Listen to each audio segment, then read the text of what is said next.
بسم الله الرحمن الرحيم. الحمد لله والصلاة والسلام على سيدنا محمد وعلى آله وأصحابه أجمعين. أما بعد فأعوذ بالله من الشيطان الرجيم. بسم الله الرحمن الرحيم. فمن شهد منكم الشهر فليصمه. وقال تعالى: سابقوا إلى مغفرة من ربكم وجنة عرضها كعرض السماء والأرض أعدت للذين آمنوا بالله ورسله ذلك فضل الله يؤتيه من يشاء والله ذو الفضل العظيم. صدق الله العظيم.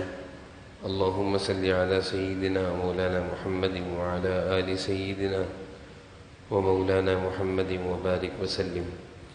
اللهم صل على سيدنا مولانا محمد وعلى آل سيدنا مولانا محمد وبارك وسلم.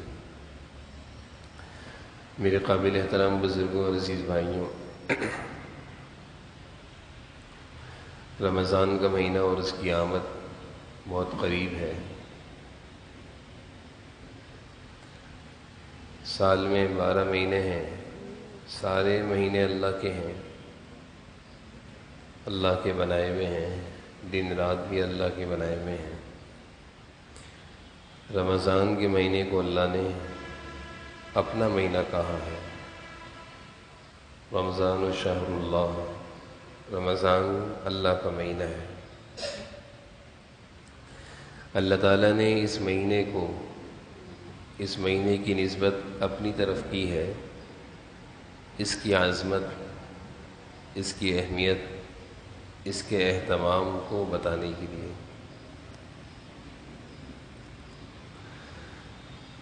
اس مہینے کی عظمت اور احترام اپنے بندوں میں، ان کے دلوں میں اتارنے کے اللہ تعالیٰ اس مہینے کی نسبت اپنی طرف فرما رہے ہیں کہ رمضان اللہ کا مہینہ ہے۔ تمام عبادات اللہ کے لیے کی جاتی ہیں، اس امید پر کہ اللہ ہی بدلہ دیں گے،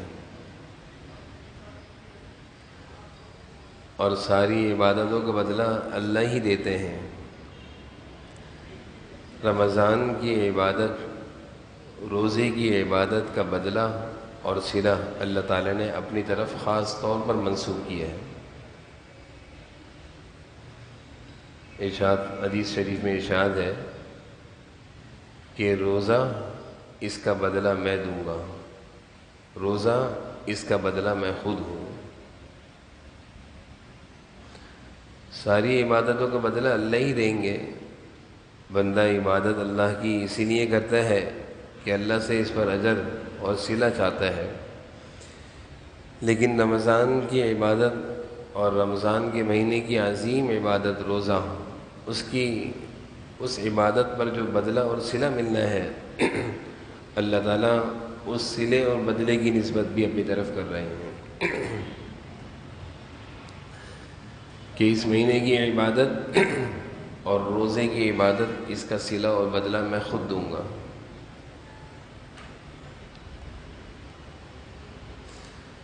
جناب نبی کریم صلی اللہ علیہ وسلم نے اس مہینے کی عظمت اور اس کی اہمیت کو احادیث میں بیان فرمایا ہے، مختلف احادیث میں۔ ایک حدیث میں آپ نے ارشاد فرمایا: اگر میری امت کو اس ماہ مبارک کی اہمیت کا معلوم چل جائے، اس کی عظمت کا پتہ چل جائے، تو وہ تمنا کریں کہ پورے سال ہی رمضان رہے۔ رمضان کے مبارک مہینے میں اللہ کی طرف سے جو رحمتیں اور برکتیں اترتی ہیں، اور اللہ تعالیٰ اپنے بندوں کو اس مہینے میں خاص طور پر جو نوازنا چاہتے ہیں اور نوازا جا رہا ہوتا ہے، مغفرت بھی کی جا رہی ہوتی ہے، رحمتیں بھی اترتی ہیں، انسان کی روزی کی زندگی کے فیصلے ہو رہے ہوتے ہیں، تو بے شمار رحمتیں اور مغفرتیں اور برکتوں کا نزول ہوتا ہے۔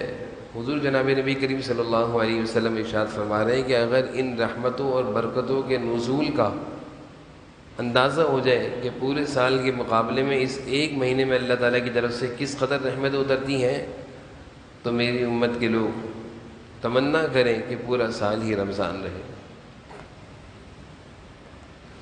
یہ ساری رحمتیں اور برکتیں تو اترتی ہیں، لیکن خوش نصیبوں کو ملتی ہیں جو اس مہینے کی اہمیت اور قدر کو جانتے ہیں، پہچانتے ہیں اور قدردانی کرتے ہیں، وہ ساری رحمتوں کو لوٹ بھی لیتے ہیں۔ اور جن کے دلوں میں اس مہینے کی عظمت اور اہمیت اور قدر نہ ہو، تو ان کے لیے رمضان ایک عام مہینہ ہوتا ہے۔ ان کی زندگی میں رمضان کے آنے اور جانے سے کوئی فرق نہیں پڑتا، وہ جیسے تھے ویسے ہی رہتے ہیں، خالی ہاتھ خالی جھولی رمضان سے پہلے تھی ویسے ہی رہتی ہے۔ بندوں سے مانگ مانگ کر ہم اپنی جھولیوں کے بھرنے کو بھرنا سمجھتے ہیں کہ میری جھولی بھر گئی ہے، میں نے بہت جمع کر لیا ہے۔ اللہ کی رحمتوں کو لوٹ کر اپنی جھولیوں کا بھرنا، یہ تو سعادت مندوں کو نصیب ہوتا ہے، خوش نصیبوں کو نصیب ہوتا ہے۔ اور جن لوگوں کو اللہ سے مانگنا آ گیا اور اللہ کی رحمتوں کو لوٹنا آ گیا، تو پھر وہ دنیا والوں کے در کی خواری سے اور رسوائیوں سے بچ جاتے ہیں۔ تو جناب نبی کریم صلی اللہ علیہ وسلم اپنے اس ارشاد میں اپنی امت کو سمجھا رہے ہیں کہ اس ماہ مبارک ماہ رمضان کی اہمیت کا اگر تمہیں پتہ چل جائے، اس کی برکتوں کا پتہ چل جائے، اس میں اللہ کی طرف سے جو رحمتیں اترتی ہیں اس کا اندازہ ہو جائے، تو ایک لمحہ بھی نہ جانے دو، تمنا کرو کہ ایک مہینہ نہ پورا سال رمضان ہو۔ اتنا مبارک اور اتنا قیمتی مہینہ ہے کہ ہر گھڑی، ہر لمحہ، ہر دن، ہر صبح، ہر شام اللہ کی طرف سے خصوصی مہربانیاں اترتی رہتی ہیں، خصوصی رحمتیں۔ سلف صالحین، اکابرین، مشائخین، بزرگان دین کا کیا معمول رہا کہ رمضان کے مبارک مہینے کے آنے سے 6 مہینے پہلے اس کی تیاریوں کا اہتمام شروع ہو جاتا تھا۔ ابھی رمضان آیا نہیں ہے، آنے میں 6 مہینے باقی ہیں، 5 مہینے باقی ہیں، اب 4 مہینے باقی ہیں، اب 3 مہینے، پہلے سے ہی تیاریاں چل رہی ہیں کہ رمضان آ رہا ہے، کس طرح گزارنا ہے، کن کاموں کو کرنا ہے، کون سی عبادات کا اہتمام کرنا ہے، 6 مہینے پہلے ہی اس کی تیاری ہوتی تھی۔ ہمارے ہاں بچہ بچی کی شادی ہو تو سال پہلے تاریخیں رکھ لی جاتی ہیں، سال پہلے ہال بک ہو جاتے ہیں، سال پہلے سے سالوں سے سامان جمع ہو رہا ہوتا ہے، سال پہلے نہیں سالوں سے سامان جمع ہو رہا ہوتا ہے بچی کی نیت سے۔ اس کی قدر ہے نا، اس معاملے کی، اس شادی کی قدر ہے، دل میں عظمت ہے، اہمیت ہے کہ بھئی بچی کو رخصت کرنا ہے۔ جس دن ایمان والوں کے دل میں آخرت کی فکر، آخرت کی اہمیت آ گئی، تو پھر جیسے اکابرین کا معمول رہا کہ 6 مہینے پہلے رمضان کی تیاری شروع کر دیا کرتے تھے، اور پھر رمضان کے بعد 6 مہینے تک صرف یہ دعائیں کیا کرتے تھے کہ اے اللہ جو عبادتیں ہم نے رمضان میں کی ہیں ان کو قبول فرما لیں۔ گویا رمضان، ان کا پورا سال رمضان کے ارد گرد گھوم رہا ہے، پورا سال اہل اللہ کا رمضان کے ارد گرد گھوم رہا ہے۔ 6 مہینے پہلے سے تیاریاں شروع ہو گئیں، 6 مہینے بعد اس کی قبولیت کی دعائیں شروع ہو رہی ہیں، مانگ رہے ہیں اللہ جو مانگا تھا وہ دے دیں۔ ایک حدیث میں جناب نبی کریم صلی اللہ علیہ وسلم نے ارشاد فرمایا کہ جب رمضان کا مہینہ آ رہا ہوتا ہے تو اللہ تعالیٰ اپنے بندوں کی طرف خصوصی متوجہ ہوتے ہیں، مغفرت کے فیصلے شروع ہو جاتے ہیں، اور اللہ تعالیٰ اپنی رحمتوں کو اپنے بندوں پر اتارتے ہیں، اور ایک چیز اللہ تعالیٰ اپنے بندوں کی دیکھ رہے ہوتے ہیں کہ میرا بندہ کون ہے کہ اس مہینے کے آنے کے بعد اس کی عبادت میں، اس کے خیر کے کاموں میں، اس کے نیکی کے کاموں میں اضافہ ہو گیا ہے۔ جستجو لگ گئی ہے، فکر لگ گئی ہے، دوڑ لگانی ہے، بھاگنا ہے عبادتوں میں، نمازوں میں، تلاوتوں میں، دعاؤں میں بڑھ چڑھ کر حصہ لینا ہے۔ اللہ تعالیٰ اس چیز کو دیکھ رہے ہوتے ہیں۔ اور پھر حدیث شریف میں آیا، آپ صلی اللہ علیہ وسلم نے ارشاد فرمایا کہ فرشتوں پر فخر کرتے ہیں کہ دیکھو یہ ہیں میرے بندے، کیسے میری عبادت میں اور کیسے مجھے راضی کرنے میں دوڑ لگا رہے ہیں۔ سابقوا الی مغفرہ، قرآن کریم میں اللہ تعالیٰ نے اس طرح کے مضامین مختلف جگہوں پر بیان فرمائے، فلیتنافس المتنافسون، دوڑ لگاؤ۔ حاصل کرنے والی چیزیں یہ ہیں، ہم دنیا کے پیچھے دوڑ لگانے کو دوڑ سمجھتے ہیں، بھاگنے کو بھاگنا سمجھتے ہیں، دنیا کے پیچھے اپنی حرص اور طمع دکھانے کو ہم کہتے ہیں یہ اصل فکر ہے۔ جناب نبی کریم صلی اللہ علیہ وسلم اس حدیث میں ارشاد فرمایا کہ اللہ تعالیٰ دیکھتے ہیں کہ رمضان میں تمہاری دوڑ کس طرف لگ رہی ہے۔ پھر آپ نے ارشاد فرمایا فَإِنَّ الشَّقِيَّ، کہ بے شک بد نصیب ہے، بے شک بد نصیب اور بدبخت ہے وہ شخص کہ جو اللہ کی رحمتوں سے اس مبارک مہینے میں محروم رہ گیا۔ یہ اس سے بڑا بد نصیب کوئی نہیں ہے، اس سے بڑا بد نصیب کوئی نہیں ہے کہ جس کو اس مبارک مہینہ نصیب ہوا، آیا اور چلا گیا، اس کو کچھ مانگنا نصیب نہیں ہوا اللہ سے، اس کو کچھ لینا نصیب نہیں ہوا اللہ سے، اس کو عبادت میں لگنا نصیب نہیں ہوا۔ اس کے لیے یہ مہینہ عام مہینوں کی طرح تھا، آیا اور چلا گیا۔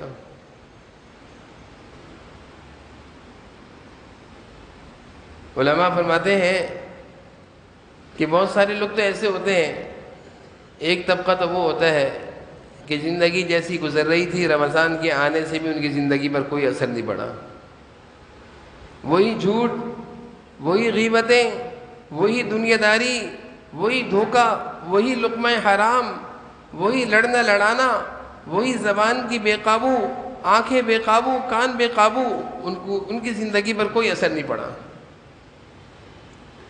جیسے عام مہینوں میں ان کی زندگیاں گزرتی تھیں، رمضان کے آنے کے بعد بھی ان کی زندگی پر کوئی اثر نہیں ہے۔ رمضان آیا چلا گیا، ان کی نہ عبادتوں میں اضافہ ہوا، نہ عبادتوں کی طرف جستجو بڑھی، نہ توبہ اور استغفار کی توفیق ہوئی، نہ اللہ تعالیٰ سے کچھ مانگنے کی توفیق ہوئی، نہ قرآن کریم سے تعلق جوڑنے کی توفیق ہوئی، گزر گیا۔ ایک طبقہ تو یہ ہے، یہ تو حدیث شریف میں آپ صلی اللہ علیہ وسلم ارشاد فرما رہے ہیں یہ بد نصیب لوگ ہیں۔ بلکہ ایک حدیث جو اکثر سنا کرتے ہیں رمضان کے موقع پر کہ جبرائیل امین تشریف لائے اور وہ دعا کر رہے تھے، جناب نبی کریم صلی اللہ علیہ وسلم آمین کہہ رہے تھے، 3 دعائیں کی، ان 3 دعاؤں میں ایک دعا یہ بھی تھی کہ ہلاک ہو جائے، برباد ہو جائے وہ شخص کہ جس کی زندگی میں رمضان آئے اور چلا جائے، اس کی زندگی پر کوئی اثر نہیں ہوا، وہ اپنی مغفرت نہیں کرا سکا۔ آپ صلی اللہ علیہ وسلم نے ارشاد فرمایا آمین، ہلاک ہو جائے۔ تو بھائی بزرگوں کی بد دعاؤں سے ڈرتے ہیں، غرباء اور مظلوموں کی بد دعاؤں سے ڈرتے ہیں، ڈرنا چاہیے، والدین کی بد دعاؤں سے ڈرتے ہیں۔ ادھر فرشتوں کے سردار اور امام الانبیاء کی دعا ہے اور وہاں بد دعا دی جا رہی ہے کس شخص کو کہ اس کی زندگی میں رمضان آیا اور چلا گیا، یہ اپنی مغفرت ہی نہیں کرا سکا،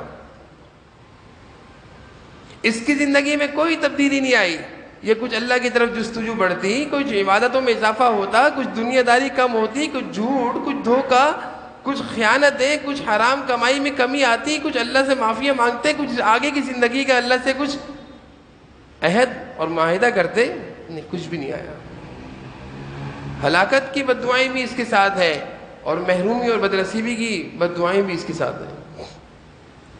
اور ایک وہ طبقہ ہے کہ جن کی زندگی میں رمضان آتا ہے اور باقی ان کے آنے کا اندازہ بھی ہوتا ہے کہ ہاں عبادتوں میں اضافہ ہو گیا ہے، مسجد آنا شروع ہو گئے، پہلے نہیں آتے تھے، نمازیں اور روزے اور تلاوتوں کا اہتمام ہو رہا ہے، زندگی میں کچھ تبدیلی آ گئی ہے، وقت اب مسجد کو دے رہے ہیں، اللہ کو دے رہے ہیں، تلاوت کو دے رہے ہیں، لیکن افسوس کہ جو ہی یہ مہینہ گزرا سب کچھ ختم ہو گیا۔ جیسے ہی یہ مہینہ ختم ہوا ان کی عبادتیں بھی ختم ہو گئیں۔ یہ بھی محرومی کی بات ہے، یہ بھی محرومی کی بات ہے۔ تو بھئی یہ مبارک اور مقدس مہینہ اللہ تعالیٰ خوش نصیبوں کو عطا فرماتے ہیں، جناب نبی کریم صلی اللہ علیہ وسلم دعائیں مانگا کرتے تھے کہ مل جائے یہ مہینہ. معلوم یہ چلتا ہے کہ خوش نصیبوں کو ملتا ہے. کچھ نعمتیں کچھ دولتیں اللہ کی ایسی ہوتی ہیں کہ اللہ تعالیٰ کسی کو دے دے تو اس کو سمجھنا چاہیے کہ میں خوش نصیب ہوں. صحت و عافیت کی زندگی, روزی قناعت کی, دن بھر خوشیوں کا گزر جائے تو حدیث میں آتا ہے شام کو شکر ادا کرو کہ اللہ نے تمہارے ساتھ خیر کا فیصلہ فرمایا. اسی طرح رمضان کسی کی زندگی میں آ جائے تو خوشیاں مناؤ, شکر ادا کرو کہ یہ مبارک مہینہ اللہ نے مجھے دوبارہ دے دیا, ایک موقع مجھے اور مل گیا ہے اللہ سے قریب ہونے کا, اللہ سے تعلق جوڑنے کا, اللہ سے اپنے گناہوں کی معافی کرانے کا ایک موقع مجھے مل گیا ہے. خدا را اس موقع کو ہم موقع ہی سمجھیں, غنیمت سمجھیں. پتہ نہیں زندگی میں اگلا رمضان کس نے دیکھا ہے. کتنے ایسے تھے جو ہمارے ساتھ رہا کرتے تھے, کھایا کرتے تھے, ملا کرتے تھے, اب وہ نہیں ملتے, اب وہ دکھتے نہیں ہیں, وہ اس دنیا میں اب نہیں ہیں, وہ چلے گئے ہیں. کسی نے اللہ سے کوئی گارنٹی نہیں لی کہ مرنے سے پہلے ایک موقع دے دیجئے گا, ایک رمضان دے دیجئے گا, اس رمضان میں میں توبہ کروں گا پھر اس کے بعد مجھے اٹھا لیجئے گا. یہ گارنٹی کسی کے پاس نہیں ہے. جانا سب نے, کس وقت جانا ہے کسی کو نہیں پتا. مومن کی خصوصیت اور اس کی شان یہی ہے کہ وہ ہر وقت تیار رہتا ہے, اللہ کو راضی کر کے رکھتا ہے, منا کے رکھتا ہے, توبہ استغفار کر کے رکھتا ہے. تو اس مبارک اور اس مقدس مہینے کو اپنے لیے اللہ کی طرف سے ایک چانس سمجھیں, ایک انعام سمجھیں. اللہ نے ہمارے ساتھ بہتری کا فیصلہ فرما دیا کہ اس رمضان سے ہم قریب ہو رہے ہیں. جناب نبی کریم صلی اللہ علیہ وسلم جوں قریب ہوتے تھے دعا کرتے تھے اللہم سلمنا لرمضان وسلم رمضان لنا وسلمہ لنا وتقبلا. اے اللہ سلامتی سے پہنچا دے, سلامتی سے رمضان دے دے, سلامتی سے گزر جائے, عبادتوں میں گزر جائے, آپ کو راضی کرنے میں گزر جائے, آپ کو منانے میں گزر جائے, تلاوت قرآن کریم میں گزر جائے, دعاؤں میں گزر جائے, روزہ اہتمام سے رکھ کر یہ رمضان گزر جائے. یہ پوری رمضان آپ کی دعائیں ہیں. اللہم سلمنا لرمضان, سلامتی سے گزرے. ایسا نہ ہو کہ یہ مبارک اور مقدس مہینہ آئے اور ہماری زندگی میں کوئی تبدیلی کوئی چینجنگ نہ آئے, گزر جائے, نہ اس کی قدردانی ہو بلکہ بے حرمتی ہو. اس پر بھی وعیدیں ہیں, اس پر بھی وعیدیں ہیں. پھر اس کی بے برکتی صرف اس مہینے کی بے برکتی ایک مہینے کی نہیں ہے, پورے سال اس رمضان کی ناقدری کی بے برکتی انسان محسوس کرتا ہے. جس نے اس مہینے کو صحیح طریقے سے گزار دیا اللہ تعالیٰ اس کی زندگی کو صحیح کر دیتے ہیں. اللہ تعالیٰ اس کی زندگی کے معاملات کو سیدھا کر دیتے ہیں. اللہ تعالیٰ اس کی زندگی سے بے ترتیبی کو ختم کر دیتے ہیں. اللہ تعالیٰ اس کی زندگی سے الجھنوں کو نکال دیتے ہیں, اس کی زندگی کو صحیح رخ پہ ڈال دیتے ہیں. ایک آدمی وہ ہوتا ہے جو بے ترتیبی کی زندگی گزار رہا ہوتا ہے, بے چین پریشان ہوتا ہے, کہتا ہے کبھی کاروبار ہے کبھی نہیں ہے, کبھی نیند ہے کبھی نیند نہیں ہے, کبھی بیماری کبھی صحت, کبھی بچے تنگ کرتے ہیں کبھی بیوی تنگ کرتی ہے. بے چین قسم کا انسان ہے, عجیب قسم کے حالات ہوتے ہیں. اور ایک وہ آدمی ہوتا ہے زندگی سیدھی سیدھی گزار رہا ہوتا ہے, سکون ہے بھائی, ترتیب سے گزر رہے ہیں, یہ کرتے ہیں بس یہاں سوتے ہیں یہاں کھاتے ہیں, یہ عبادت. یہ ان کی زندگی میں ایک عجیب ترتیبی دکھ رہی ہوتی ہے کہ دیکھنے والے رش کرتے ہیں کاش ہمیں بھی ایسی زندگی مل جائے. رمضان کی قدردانی کی برکت سے اور رمضان کو اگر صحیح نظام الاوقات دستور زندگی صحیح بنا کر گزار دیا, ایک وقت مقرر کر دیا کہ اس وقت میں تلاوت, اس وقت میں دعائیں, اس وقت میں نمازیں, اس وقت میں اللہ سے معافیاں, استغفار, تسبیحات, اس طرح رمضان گزر گیا ایک مہینہ, پوری زندگی پر اس کے اچھے اثرات مرتب ہوتے ہیں. پوری زندگی اللہ تعالیٰ سنوار دیتے ہیں, سدھار دیتے ہیں. انسان زندگی کی بے ترتیبی سے نکل کر چین و سکون کی زندگی پر آ جاتا ہے. یہ ہمارے ایسے اکابرین کے تجربات ہیں جس میں کوئی کلام نہیں ہے. ہاں بد نصیبی اللہ تعالیٰ سب کی حفاظت فرمائے, کسی کے مقدر میں ہو تو وہ ان باتوں پر یقین نہیں کرتا. وہ کہتا ہے ایسے ہی آیا تھا ایسے ہی چلا جائے گا, چلا جائے گا, پتہ بھی نہیں چلے گا کہ رمضان آنے سے پہلے کی تقریب تھی اور رمضان جانے کے بعد کی تقریب ہے. اس لیے اس مہینے کو اپنے لیے ہم اللہ کی طرف سے ایک انعام سمجھیں, غنیمت سمجھیں, اور ابھی سے اپنا نظام الاوقات بنائیں کہ یہ مہینہ ہم نے کس طرح گزارنا ہے. نظام الاوقات کیا ہونا چاہیے انشاءاللہ اگلے جمعوں میں اللہ نے توفیق دی تو انشاءاللہ عرض کریں گے. اللہ تعالیٰ جو کچھ کہا سنا اس پر عمل کی توفیق نصیب فرمائے. وآخر دعوانا الحمدللہ.